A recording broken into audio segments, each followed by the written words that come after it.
Olá pessoas, eu sou a professora Annelise e na aula de hoje eu vou falar da primeira fase da Unesp. Bora pra aula?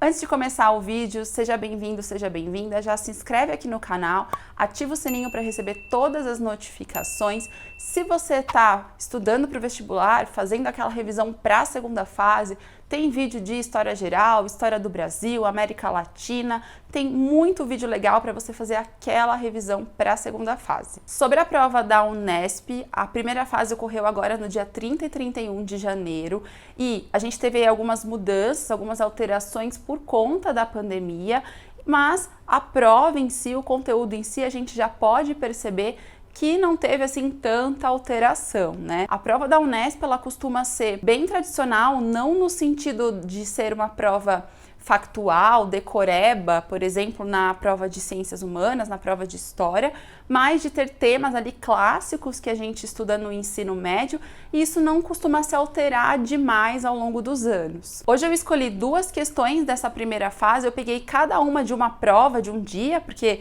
esse ano a gente teve essa mudança, né? Justamente para vocês perceberem como o estilo das questões, ele mesmo com provas em dias diferentes, ele continua parecido, mas com temas que a gente estudou aqui no canal, que eu já falei com vocês sobre eles e que com uma leitura, com um estudo prévio, você consegue responder tranquilamente. É claro que esse ano a gente teve a prova com alguma dificuldade no sentido de que a prova trouxe bastante interdisciplinaridade, então você precisa entender um pouco de cada disciplina para fazer as questões, mas a prova de história trouxe aí temas clássicos, então a gente viu Primeira Guerra Mundial, Brasil Colônia, Regência, ditadura militar, temas que são sempre ali pedidos dentro da prova de história da Unesp. Você que fez a prova pôde perceber que a prova de história interagiu bastante com literatura, sociologia, filosofia, então na hora de estudar tenha em mãos esse sentido, tá? Perceba que você precisa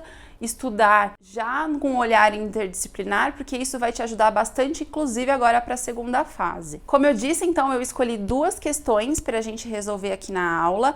Vou colocar aqui na tela para vocês, como de costume, enquanto eu vou lendo e vou resolvendo com vocês. A primeira questão que eu escolhi é uma questão do tema de renascimento. E ela é bastante clássica, não só no sentido do tema em si, né, mas da abordagem que a questão traz. Então a gente vê aqui a imagem da escultura de Pietà, do Michelangelo, e o enunciado. A Pietà, escultura de Michelangelo, foi produzida nos últimos anos do século XV e revela uma característica importante da arte renascentista.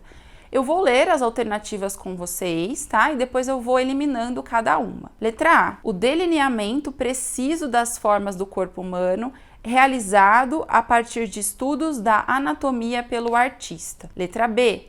O teocentrismo explicitado na inexpressividade e no estatismo da representação das figuras humanas. Letra C. A desproporcionalidade entre os tamanhos dos corpos para evidenciar a grandiosidade da figura de Cristo. Letra D. A influência da arte religiosa medieval manifesta na tridimensionalidade e na carência de perspectiva da peça. E letra E. O prevalecimento da temática bíblica com recriação precisa e fiel de um trecho do Evangelho segundo Lucas. Bom, vamos lembrar, e se você não se lembra, tem vídeo aqui no canal para você assistir, fazer uma revisão, que o Renascimento traz características bastante importantes, como o antropocentrismo, por exemplo, então o ser humano no centro, as características humanas no centro, vamos dizer assim. Nós temos também a questão da racionalidade, a razão, sobrepondo a fé, e por mais que a gente tenha aqui uma temática religiosa, vocês podem perceber que o corpo humano, as características do humano estão bem fortes, bem firmes nessa obra, nessa escultura, né? E, enfim, a gente tem características aí que mostram essa transição de um momento mais religioso, mais ligado ao medievo, para o momento moderno. Então, na letra B, a gente já tem um incorreto aí, que seria o teocentrismo. O teocentrismo não é uma característica do Renascimento e a gente não pode dizer que não há expressividade nas figuras. muito pelo contrário, né? Essas figuras são bastante expressivas, os detalhes que a gente vê aí nas dobras, nas mãos, enfim, no rosto das personagens é muito mais expressivo do que qualquer outra coisa. Então a B a gente já pode eliminar. Na letra C, a questão da desproporcionalidade entre os tamanhos para evidenciar a figura de Cristo, né? A gente não vê uma desproporcionalidade, não tem relação isso com as características da arte renascentista, então não faz sentido também, é só a gente observar que a gente percebe aí, por isso que essa alternativa está incorreta. Na letra D, falar da influência da arte religiosa medieval, isso a gente pode descartar, porque a gente tem uma construção aí de uma nova ideia de arte e que está muito mais ligada ao classicismo da Grécia, de Roma, do que da arte medieval. A ideia do Renascimento era quebrar com o medievo. E a letra E, o prevalecimento da temática bíblica. Não significa que, porque era renascentista, eu sempre falo isso nas minhas aulas, né, que os temas não vão ser religiosos. Muitas vezes os mecenas desses artistas eram religiosos, era a própria igreja católica, tá? Mas essa não é uma característica que prevalece no Renascimento. É por isso que a alternativa A é a mais correta, certo? Porque os grandes artistas do Renascimento, o Michelangelo, o Da Vinci, o Rafael, eles sempre se preocuparam em estudar a anatomia, o corpo humano. Essa era uma grande característica da época também, até para passar uma maior naturalidade para esses personagens, certo? Então tem muito do estudo da anatomia que está relacionado com o estudo da arte. A gente vê os esboços, a gente vê esses desenhos, né, de documentos na época. Então, a gente tem essa preocupação até mesmo para aproximar a condição que a pessoa estava ali naquele momento, certo? Olha que interessante aí. Então, resumindo, a gente tem uma questão que aponta para que você se lembre das principais características do Renascimento. Se você tem essas características bem firmadas quando você estuda, se você coloca essas características de repente do lado aí da questão, vai se lembrando, vai eliminando as alternativas, essa não é uma questão de um nível tão difícil nesse sentido. A próxima questão que eu selecionei, vou colocar aqui na tela, é uma questão bem bacana, eu achei bem interessante, do segundo dia da prova, e é uma questão que vai falar sobre as teorias raciais durante o período do imperialismo, tá? Temos vídeo aqui também sobre imperialismo se você quiser conferir. Então a gente tem aí um trecho que diz o seguinte: a classificação das raças em superiores e inferiores, recorrentes desde o século XVII, ganha uma falsa legitimidade baseada no mito iluminista do saber científico, coincidindo com a necessária justificativa de que a dominação e a exploração da África, mais do que naturais e inevitáveis, eram necessárias para desenvolver os selvagens africanos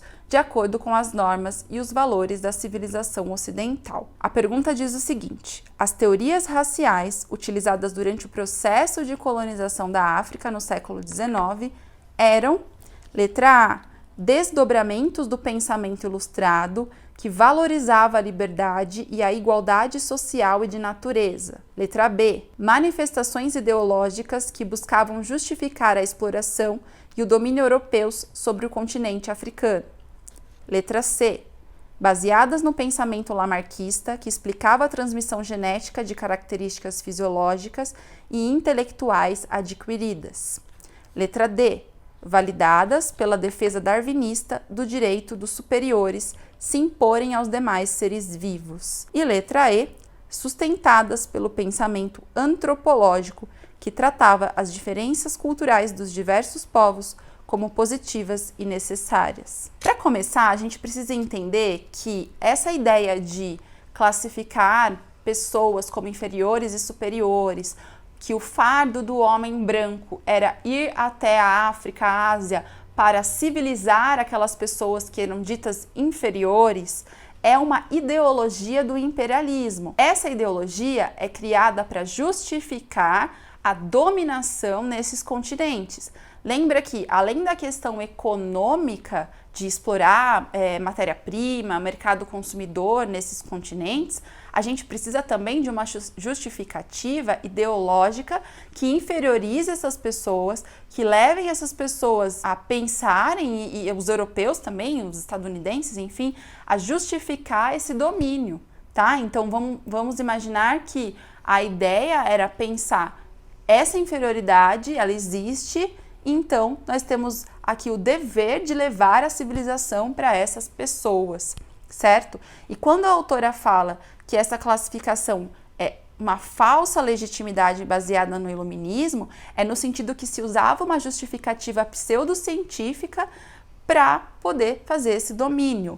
Não que isso está relacionado a ideias iluministas nesse sentido, que é uma extensão de uma ideia iluminista, mas que se usava a justificativa do isso aqui é científico, comprovado cientificamente, para que o domínio pudesse ser feito. Então, resumindo, né, a alternativa mais adequada aqui é a alternativa B, porque embora essa colonização aí da África e tudo mais tivesse ali objetivos econômicos, como eu disse, era necessário uma justificativa ideológica, era necessário entrar nesse território e explorar e disfarçar isso com base numa ideia de civilização, de projeto civilizatório, né? Sempre lembrando da ideia do darwinismo social, do fardo do homem branco. Por isso que as outras alternativas que a gente tem aqui não fazem sentido. Por exemplo, letra A, que vai dizer que é um desdobramento do pensamento ilustrado que defende liberdade e igualdade, né? Não é um desdobramento disso. Essa questão aí, essa letra, ela aparece aqui mais para confundir na hora que você leu, na correria aqui, esse trecho, tá? Letra C, baseada no pensamento lamarquista, também não tem sentido aqui. A gente tem mais uma característica do darwinismo social, então a teoria de Darwin distorcida do que lamarquista, tá? Aí, validadas pela defesa darwinista do direito dos superiores se imporem aos demais seres vivos. Darwin nunca defendeu essa ideia. Então, aqui também a gente tem uma questão aí incorreta, uma interpretação errada de Darwin, na verdade, né, do que Darwin defender esta ideia. E letra E, sustentadas pelo pensamento antropológico, que tratava as diferenças culturais como positivas. Pelo contrário, né, a gente tem aí uma pseudociência que vai dizer que o que é diferente do europeu, do homem branco, é inferior e não positivo, tá? Essas ideias antropológicas são mais contemporâneas do que desse contexto. Então, essa questão, ela tem uma questão de interpretação, mas também do conteúdo muito forte, porque se você não se lembra das ideologias imperialistas e das justificativas que foram trazidas para colonizar, para explorar a África e a Ásia, pode ficar um pouco confuso, mas perceba que quando você lê o texto e adequa ele às alternativas, você consegue chegar à alternativa correta. Então é isso, pessoal. Se você gostou dessa aula ou se você ainda tem alguma dúvida, deixa aqui seu comentário e compartilha esse vídeo com quem você acha que vai se interessar, com quem precisa dele para estudar. E até a próxima aula!